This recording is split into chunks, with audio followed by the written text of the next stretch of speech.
रावलपिंडी और इस्लामाबाद में मूसलाधार बारिश के बाद नाला लई में पानी की सतह 16 फीट तक बुलंद हो गई है और रावलपिंडी में 4 घंटे के दौरान 52 मिलीमीटर बारिश भी रिकॉर्ड की गई है। इस पर बात करेंगे डॉन न्यूज के नुमाइंदे ताहिर शिरानी से। ताहिर, बताइएगा, बारिश का सिलसिला जारी है, शहर की सूरत हाल क्या है?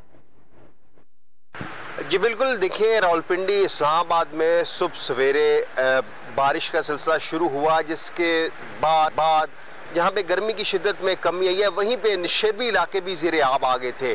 अगर हम बात करें नाला लेई की, क्योंकि इस वक्त मैं मौजूद हूँ ग्वालमंडी के पुल के मकाम के ऊपर, यहाँ पे नाला लेई में जो पानी की सतह थी 16 फीट तक बुलंद गई थी, लेकिन जैसे ही बारिश थमी है अब पानी में कमी वाक़या होना शुरू हो चुकी है। इस वक्त नाला लेई में जो पानी की सतह है वो 12.5 फीट तक बुलंद है। अगर हम निशेबी इलाकों की बात करते हैं तो निशेबी इलाकों में जवेद कॉलोनी हो गया, शमसाबाद हो गया, सादकाबाद हो गया, जामिया मस्जिद रोड हो गया और दीगर जो निशेबी इलाके थे वहाँ पे पानी तो जमा हो गया था, लेकिन जैसे ही बारिश खत्म हुई तो पानी की निकासी का जो अमल था वो भी शुरू हो चुका था।